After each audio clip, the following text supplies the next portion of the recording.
I like reading manga. It makes me feel like I'm reading a book when in reality I'm actually just looking at pictures, like really cool pictures. I'm really bad at reading. However, sometimes when I'm reading manga, I like to go out of my way and read something really gross and violent and somewhat traumatizing. Sometimes I find some really good manga like Oyasumi Punpun, Junji Ito, Uzumaki, which is my favorite book of the Junji Ito so far I've read, and My Divorced Crybaby Neighbor. All of these are incredible. I really enjoyed them.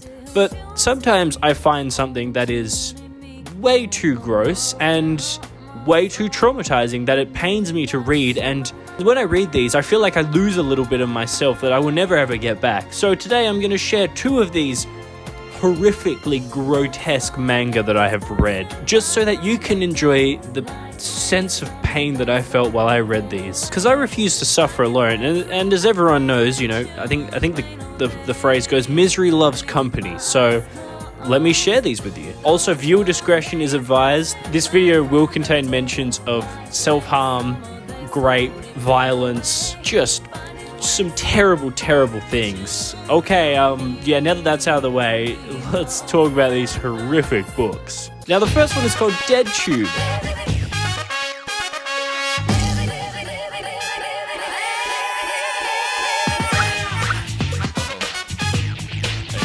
And to basically explain what you're in for with this story, let me take you on a little trip. A trip on how I discovered this manga. Well, it was a dark and not very stormy night, just a dark night like most nights. And I was doing what I do every night, consuming media on my phone, because I don't like it when I don't consume media, because then brain has thoughts, and thoughts aren't fun. Don't like thoughts. Don't like thinking. I don't like being alone with my thoughts, you know? It's pretty sure most people can relate. I came across a slideshow on TikTok, which was a chapter from DeadTube. Now, to summarize, in this chapter, we're introduced to a character who has a crush on his childhood friend. However, she now has a boyfriend, and her boyfriend is a guy that is bullying, and that boyfriend is a guy that is bullying the guy that has a crush on his childhood friend. Then a goddamn VTuber shows up because of course, this story isn't already insane enough. And she tells the guy to go to the bathroom of the school and put an outfit on. He puts the outfit on, it's got a little camera to film everything he looks at. Then she goes, yeah, here's a gun and a knife. Go shoot up the school. He asks no questions and proceeds to go and barge into his classroom with the gun and the knife, and the teacher's like, what the hell, man? And then he fires a warning shot. But I mean, if Gura told me to go commit acts of violence, I probably would. I'm gonna be real. Anyway, back to whatever this fucking plot is. It's insane. The guy shoots up the school because he's trying to kill the guy that bullied him and is dating his childhood friend. However, right when he's about to kill the guy with an AK-47, the childhood friend jumps in front and goes, don't kill him, please. If you're gonna kill him, you're gonna kill me too. And then he's like, no, I can't kill you. And then she grabs his knife and slits his throat, and he dies. And that's the end of the chapter. That's how the chapter ended. I was shocked. What in the fresh hell had I just read? This was on TikTok. It didn't make sense to me. Why was a VTuber telling a guy to shoot up a school? Why did he die? Was he the main character? Is this how the book ended? I had so many questions. So of course, what I did, like every rational human being out there, I decided to look it up. And if only I knew the journey that would take me on, because it was horrific. It was like a bad acid trip, except if I was tripping acid on a public bus and I had shit and pissed my pants, and the guy next to me was talking about how we live in a society and young people don't get off their phones and they're looking at horrendous shit on their phones, which I mean, you know, it's kind of true, but it was quite the read. That's how it felt. Now, right off the bat, my goal was to try to work out what the hell happened in that chapter.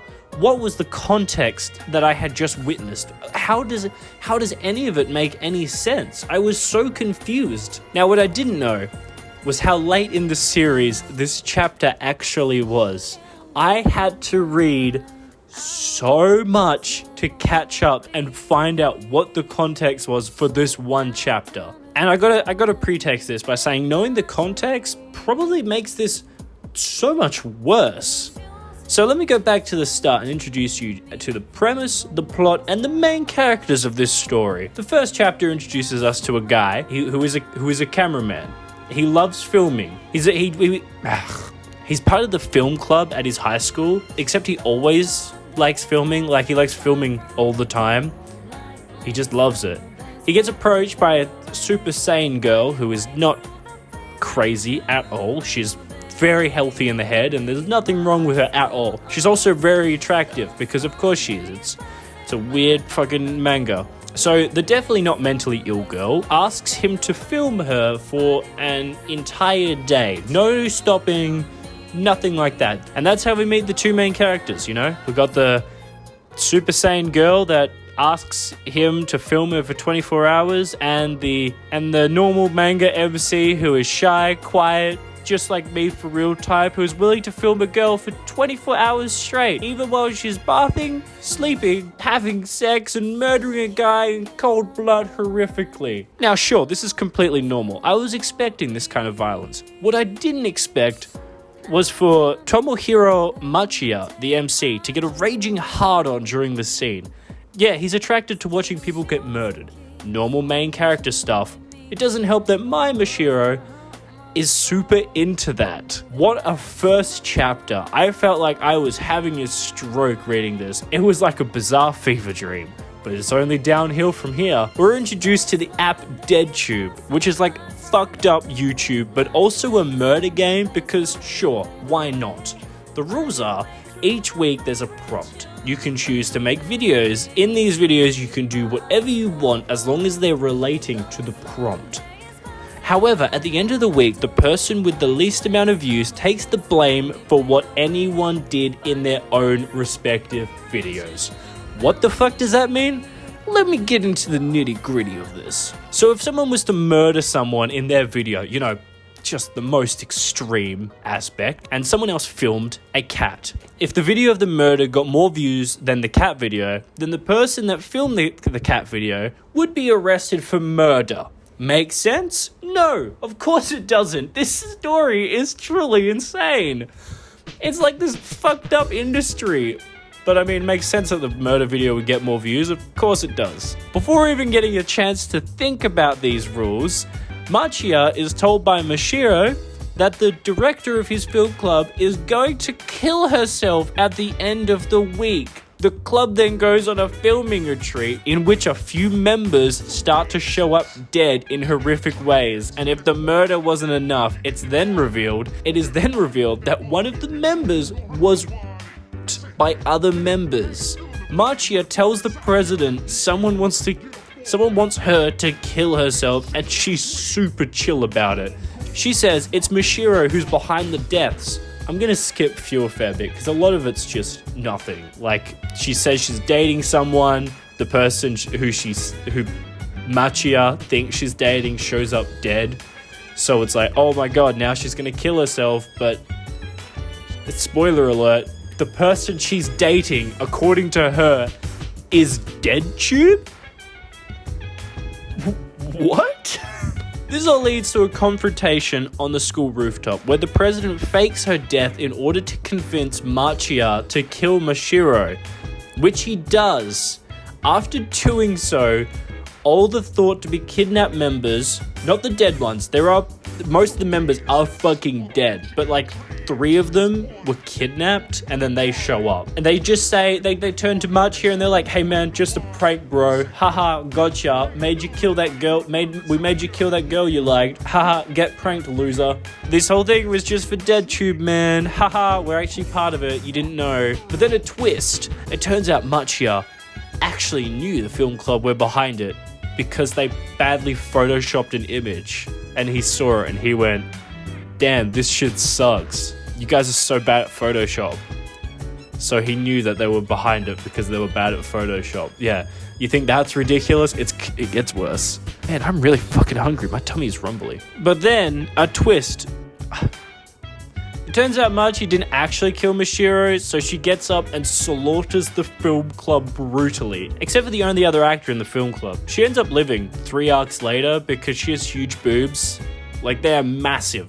They're huge. And I think that's why they brought her back. So this ends with Machio making a video that gets the most views on DeadTube, allowing him to win that week, and now he's fully on board with DeadTube and loves to participate. Forgot to mention he gets a fucking hard-on again when he films Mashiro killing the film club members, because of course he does. It's just his kink, I guess. Now, I know this arc was pretty shit, but it isn't too bad compared to what comes later. It's definitely got its problems, and where it goes from here on out is so much worse, but I want to praise it for the things I did like.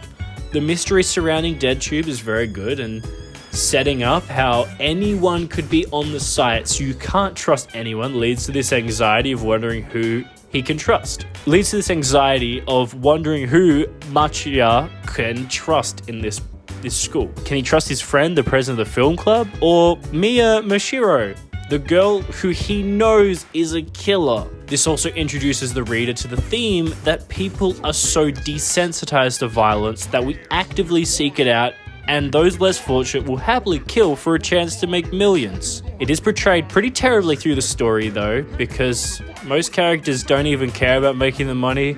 They're all just insane and love killing and torturing. But a theme is there, even if it's not portrayed very well, which is more than I can say about the chapters that come later. Those are terrible, like really bad.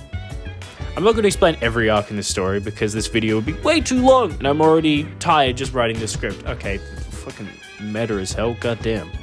The next arc is a slasher. The arc after this is about a teacher that ends up killing a bunch of students after they grape her because she's insane. It's really weird, and I'm not going to go into it because it doesn't make much sense. However, the arc after this is a slasher, and it's kind of weird.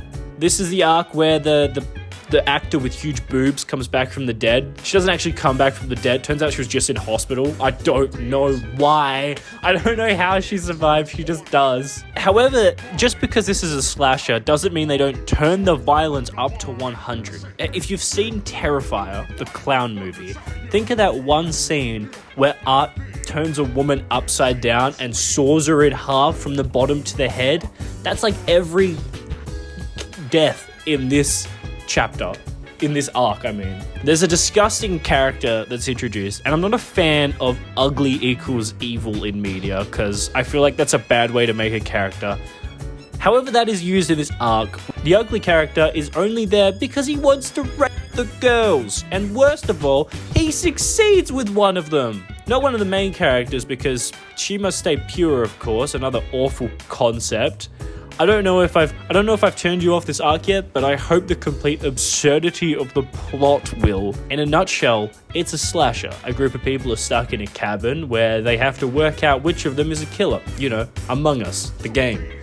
While they get picked off one by one of the girls is graped by another guy, because, of course, this book is fucked up. And then that guy's killed by the killer who dresses up like a raccoon. Of course, I don't know how to make this sound any less insane than it is. Many others die. The girl that is graped gets every hole in her body stitched closed, even her eyes and nose. It was actually okay body horror. I didn't hate this. It was freaky as fuck. Machia gets a hard-on while filming murder, because of course he does. This all leads to a final confrontation with the killer, where every side character is dead except for the main characters, because plot armor. Finally, we get to find out who the killer is. Now, at this point, I'm playing along and I'm trying to figure out, and I'm trying to guess who it could have been. But clearly, the manga doesn't want you to guess, because the killer is actually the first guy that died while graping the girl. How did he do that? I didn't mention this, but his death was recorded. So how did he fake it? Same question I had. Well, actually, this isn't him. It's his twin brother. Surprised? Yeah, so the manga doesn't actually want you to guess its twists, so it straight up makes shit up. Now, it just doesn't make any sense. The arc is ridiculous. Now, I know I've spoken a lot about DeadTube, and the next manga I have to look at is even worse than this, so I won't waste much more time But let me explain the context of the chapter I opened with. And let me warn you, the context makes this so much worse. So, simply, Juujika has a sister. She's in middle school. Her class gets a new teacher. Hold on, I'm getting to it. There's a fair bit of context you need. The teacher introduces the school to DeadTube. The school becomes a lawless wasteland where everyone is trying to get views so they don't die.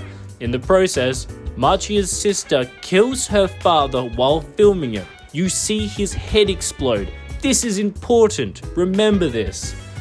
The teacher says whoever can break Juujika's sister can leave. So of course, she gets tortured horrifically. And content warning, she gets her throat slit while Juujika films it. It's horrific. However, this causes Juujika to want to destroy DeadTube, and after some arcs, he does. But then it boots right back up a little later with the VTuber running it. This VTuber makes people play death games but if they don't kill the person they targeted, they die. And that's it. That's the context to the chapter. There's actually an arc that is absolutely hilarious where a dude straight up kills Elon Musk. That was actually the most entertaining arc in the entire series. They just straight up kill Elon. Like, it's like this dude, the character's legit a stand-in for Elon Musk, and they kill him. And I was like, oh, hell yeah. This is actually good storytelling. It wasn't. It's terrible. But, killing Elon Musk in a manga is kind of hilarious. He might not be Elon Musk. He's more just like a stand-in for any tech bro, any billionaire tech bro. So take it as you will. I like to imagine it was Elon Musk. So you're probably wondering, who is the VTuber? What's the identity of the VTuber? So I wanted to know too. It's teased for a while, slowly getting clues, and the big reveal. It's Juujika's dead father. Wow, what a twist. How did he do it? I have no idea. That's how terrible this plot is. It's nonsensical. Turns out Juujika's father actually was the creator of DeadTube, and he created it with a few of his friends. And one of his friends was Mashiro's father, of course, because, of course, why wouldn't that make any sense? And they started DeadTube, and they're actually the ones behind it all. This story doesn't make any sense. Overall, DeadTube was absolutely ridiculous, and I haven't read it since because the latest arc was even worse. It just keeps getting worse, and I don't know why I keep going back to it. Yeah, so that was DeadTube. It's not great. It's pretty bad. It was kind of horrific. However, the next manga I have to look at is even worse.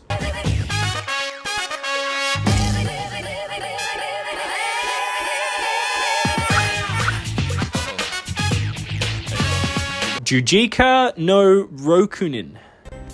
Now this is the cream with a crop of horrendous mangas. I read this series in one morning before work because of morbid curiosity. I couldn't look away. It is by far one of the worst things I have ever laid eyes on. The only reviews I've read are people mortified by how gross this manga is. And they're not wrong. It's bad. The plot is simple on paper. It's about a guy who wants revenge on his 5 childhood bullies. Why? What could warrant payback so many years later? Simple.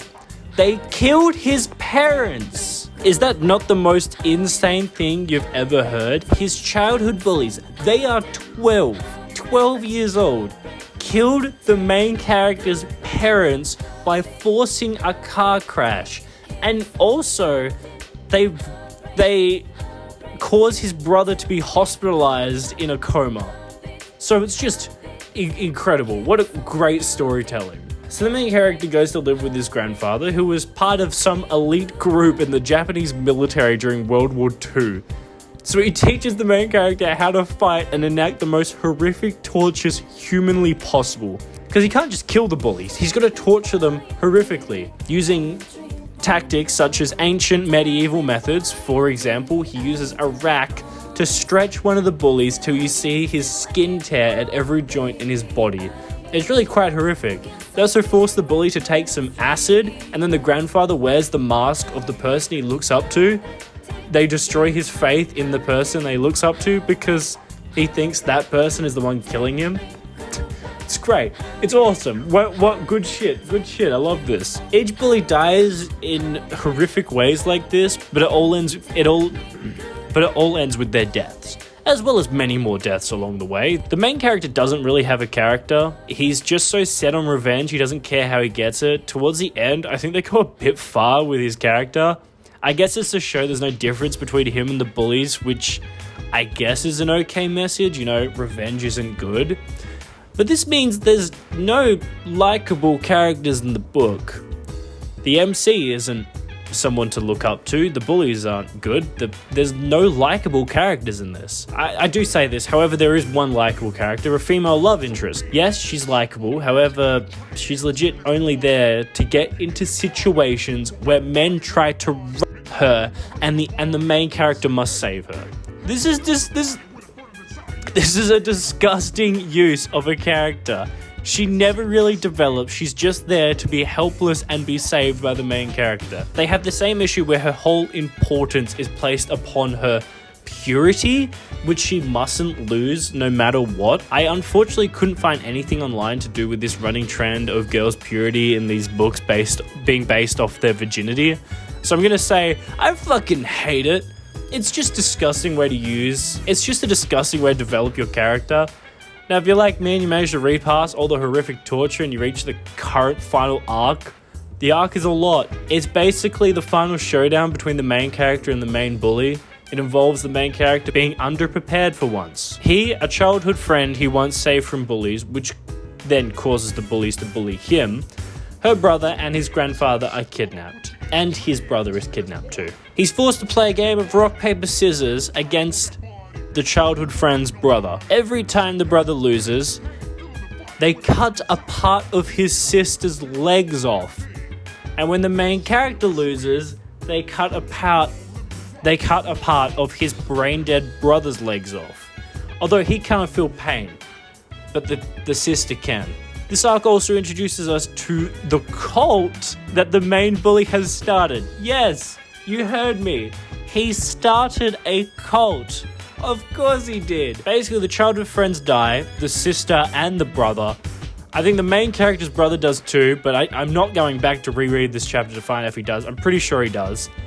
The grandfather dies right after lamenting on the fact that he never should have taught his grandson to be a killer. Little late for that though. The main bully escapes, of course. The main character disappears. Because the book doesn't end here, when it definitely could have, of course. Instead, the story picks up years later after high school with the main girl, the only likable character.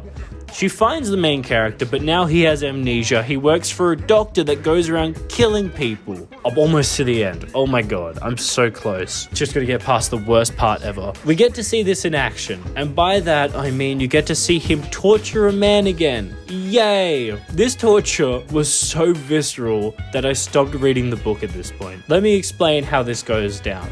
There's a man who works for the cult that the main bully started, because the cult is huge now. Massive. He steals money from old people. The grandkids of these old people try to stop him, and how does he deal with them? Let's have a quiz. Is it A, beats the crap out of these kids? B, forces them to leave the grandparents' house? Or C, refuses to let them clean themselves or eat anything except for his own shit while he rapes them? The answer is shockingly C. It is the most disgusting thing I have ever laid eyes on. So when the main character finally gets his hands on him, you know, he forgives him and introduces him to the love of Jesus. Damn, I wish that's how this went. Instead, the main character hangs this man upside down, shoves a plastic pipe into his ass and plugs the other end into his mouth. So of course this ends with him eating his own shit. Yippee! What a heartwarming story about the joys of revenge.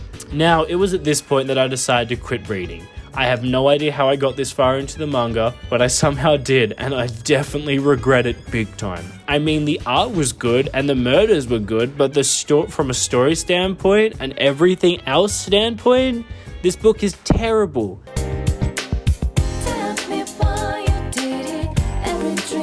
Wow, that was a lot. I kind of feel gross reading out those plots. Those plots are, how did this get created? And that was the two most grotesque mangas I have ever read. The biggest issue with these is how they treat the female characters as nothing more than sex objects. I mean, there's an arc that I didn't mention in DeadTube, where one of the girls is just sent to have sex with a guy because that's all she does in the entire story, use her body. Now, I don't want to sound like I know what I'm talking about, but goddamn, give me a character, not just a hot girl. The characters are terrible, but nowhere near as bad as the nonsense story. Both stories are just made up as they go on, and constantly have things added to them to stop them from ending. But I think the worst part about Juujika no rokunin is that it's just revenge porn and gross. So that's my manga recommendations for this week. Take a gander at Gav's selection. We got revenge porn and YouTube torture porn. Just the best selection. Thank you. Subscribe.